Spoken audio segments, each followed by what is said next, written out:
Hello, bachcho. Let's read this question. So this question says, so the given direction is each of this question contains two statement adjacents and regions. Each of this question also has four alternate choices, only one of which is the correct answer. You have to select one of the codes A, B, C, D given below. Okay, A is adjacent is correct and reason is correct, and reason is the correct explanation for adjacent. B में क्या given है? Adjacent is correct, reason is correct, and reason is not a correct explanation for adjacent. C में क्या given है? Adjacent is correct and reason is incorrect.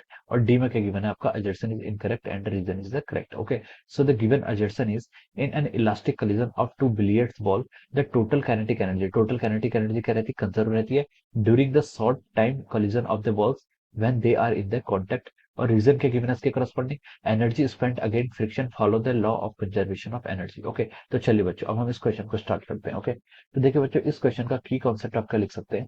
The key concept of this question, इस question का की concept लिख सकते हैं. यहाँ पर हमें क्या बताना है आपको? यहाँ पर हमें एडजेसेंस का रीजन आपको गिवन है और बोला कि इन an elastic collision. Okay, elastic collision बोला है. ओके, तो देखिए हम लिख सकते हैं the key concept of this question है इलास्टिक कोलिजन या फिर कोलिजन लिख सकते हैं. ओके, इलास्टिक कोलिजन की हम यहाँ पर बात कर लेते हैं. चलिए, एडजेसेंस में आपको इलास्टिक कोलिजन गिवन है. इलास्टिक कोलिजन में क्या होता है देखिए, कॉलिजन में इलास्टिक कॉलिजन में देखिए आफ्टर कॉलिजन कॉलिजन के बाद जो बॉडी होती है वो अपनी ज्योमेट्री को क्या कर लेती है? कंप्लीटली रिगेन कर लेती है. इलास्टिक का मतलब क्या है? इलास्टिक का मतलब है कि कोई बॉडी अपना क्या करती है आफ्टर द कॉलिजन, उसकी जो ज्योमेट्री होती है शेप साइज एंड ज्योमेट्री उसको क्या कर लेती है? रिगेन कर लेती है. तो such type of collision is called our elastic collision. In elastic में क्या होता है? कुछ डिफॉर्मेशन आ जाते हैं. क्या आते हैं? कुछ डिफॉर्मेशन आ जाते हैं. ओके, और हम ये भी लिख सकते हैं in for elastic collision coefficient of restitution क्या होता है आपका? ई के वन के इक्वल होता है, यानी कि velocity of separation divide by velocity of approach क्या हो जाती है आपकी? सॉरी, ये दोनों की वेलोसिटी, सेपरेशन वेलोसिटी और अप्रोच वेलोसिटी एक दूसरे के क्या हो जाती है? इक्वल हो जाती है. ओके, तो this is about our elastic collision. यहाँ पर क्या रहता है देखिए आपका मोमेंटम, आपका जो टोटल मोमेंटम रहेगा ये भी क्या रहेगा आपका? कांस्टेंट रहेगा. के इनिशियल जो आपकी काइनेटिक एनर्जी होती है वो आपकी किसके इक्वल होगी? फाइनल काइनेटिक एनर्जी के इक्वल होगी. और टोटल एनर्जी तो आपकी कांस्टेंट रहती है हर कोलिजन में. ओके, और मोमेंटम भी. ओके, अब देखिए अब हम यहाँ पर एडजसेंस पर मूव करते हैं. एडजसेंस पे आपको क्या मूव गिवन है? एडजसेंस में आपसे बोला गया देखिए in an elastic collision of two billiards ball, the total kinetic energy is conserved. Okay, during the short time of collision of the two balls when they are in contact. Okay, तो देखिए मान लीजिए दो bodies क्या कर रही है? Collide कर रही है. और ये आपका देखिए ड्यूरिंग द इम्पैक्ट, ये आपका ड्यूरिंग द इम्पैक्ट की मैं बात बता रहा हूँ. ओके, ये क्या हो रही है? यहाँ पर आपकी इम्पैक्ट हो रही है. आपकी दो मासेस हैं M1 M2, दो बिलियर्ड्स बॉल है. ओके, दो बिलियर्ड्स बॉल है, इसका मास M1 है, इसका मास M2. आइडेंटिकल नहीं बोला है तो M1 M2 बोलेंगे. ओके, अब देखिए जब आपका क्या होता है? कॉलिजन होता है. कॉलिजन का क्या मतलब है? देखिए ये जो आपकी M1 मास है ये देखिए M2 पर फोर्स लगा रही है आपकी इस डायरेक्शन पे. ओके, ये इस पे फोर्स का लगा रहा है. This is the force by the M1 on the ball M2. Okay, और ये जो फोर्स है ये क्या लगा रही है? M2 लगा रही है M1 पे. ओके, ये आपका M1 M2 पर आपका इस डायरेक्शन में क्या लगेगा? फोर्स लगाएगा. ओके, तो देखिए जब ये फोर्स लगाते हैं तो क्या होता है? इनकी बॉडी में क्या होता है? कुछ डिस्टॉर्शन होते हैं. क्या होता है? डिस्टॉर्शन होते हैं. ओके, ड्यूरिंग कॉलिजन की बात है. ओके, डिस्टॉर्शन होते हैं. तो डिस्टॉर्शन होते हैं तो हम बोल सकते हैं यहाँ पर आपकी देखिए टोटल एनर्जी तो आपके सारे कॉलिजन में क्या होती है? कंजर्व रहती है. और टोटल एनर्जी क्या होती है? Kinetic energy plus potential energy. Okay, जब आपका कॉलिजन होता है तो कॉलिजन में क्या होता है? आपका डिस्टॉर्शन होता है. डिस्टॉर्शन के कारण हम बोलते हैं आपका पोटेंशियल एनर्जी क्या होती है? इंक्रीज होती है.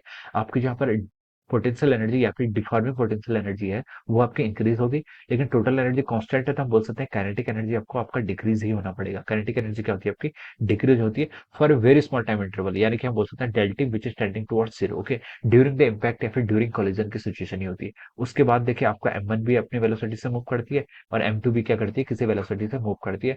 वो हम कंजर्वेशन ऑफ मोमेंटम या फिर कोएफिशिएंट ऑफ रेस्टिट्यूशन की हेल्प से क्या करेंगे? फाइंड आउट करेंगे कि किस वेलोसिटी से मूव करती है. ओके, और इनकी जो काइनेटिक एनर्जी हो जाती है वो आपकी देखिए के ई हो जाएगी टोटल. ओके, और जो इनिशियल और फाइनल के इक्वल हो जाती है if we are talking for the या फिर बिफोर कॉलिजन की सिचुएशन. ओके, अगर हम किसकी बात कर रहे हैं? If we are talking about our elastic collision, हम इलास्टिक कोलिजन की बात करें. ओके, इस केस में भी जो कि आप जो की एनर्जी होगी वो काइनेटिक एनर्जी के इक्वल हो जाएगी. ओके, और क्या कंडीशन होगी? आपकी U1 की वेलोसिटी U2 से ग्रेटर होनी चाहिए तभी आपका कोलिजन भी पॉसिबल हो पाएगा. ओके, तो हम यहाँ पर से ये सब चीजें यहाँ पर हमसे इससे हम ड्रॉ कर सकते हैं. ओके, अब एजर्सन पे क्या गिवन है? देखिए अब एजर्सन की तरफ मूव करते हैं.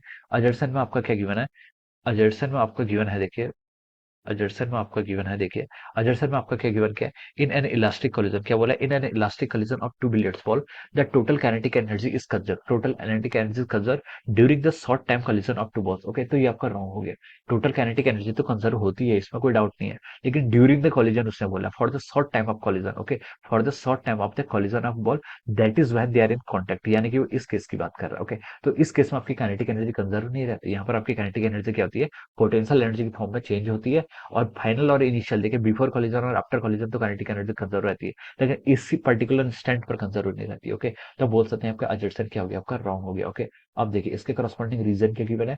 रीजन गिवन है energy spent against friction follow the law of conservation of energy. Okay, जो आपका एनर्जी स्पेंड हो रही है against force of friction follows the law of conservation of energy. Okay, तो ये रीजन भी आपका करेक्ट है। रीजन क्या आपका करेक्ट है? रीजन क्यों करेक्ट है? देखिए, रीजन इसलिए करेक्ट है आपका क्योंकि आपका जो एनर्जी कंजर्वेशन है, यहाँ पर हम देखिए एनर्जी कंजर्वेशन का यूज किया है। यहाँ पर काइनेटिक एनर्जी है, पोटेंशियल एनर्जी है, हीट की फॉर्म में एनर्जी डिसिपेट हो सकती है, या फिर फ्रिक्शन की फॉर्म में डिसिपेट हो सकती है। ओके, तो ये सारी एनर्जी, लेकिन टोटल एनर्जी आपके सिस्टम की क्या रहेगी, कंजर्व रहती है, इसलिए हमने लॉ ऑफ कंजर्वेशन ऑफ बोला है। ओके, तो हम बोल सकते हैं देखिए आपका एजर्सन तो इनकरेक्ट है, बट आपका रीजन क्या है, बिल्कुल करेक्ट है। ओके, तो assertion incorrect but reason is correct है, तो कौन सा ऑप्शन मैच करेगा? आपका ऑप्शन डी क्या करेगा, यहाँ पर मैच करेगा। Okay, so we can say that option D is the correct answer of this question. Option D का जाएगा यहाँ पर इस क्वेश्चन के करस्पॉन्डिंग करेक्ट आंसर हो जाएगा। Okay, so I hope you all understood this concept. All the best and thank you so much.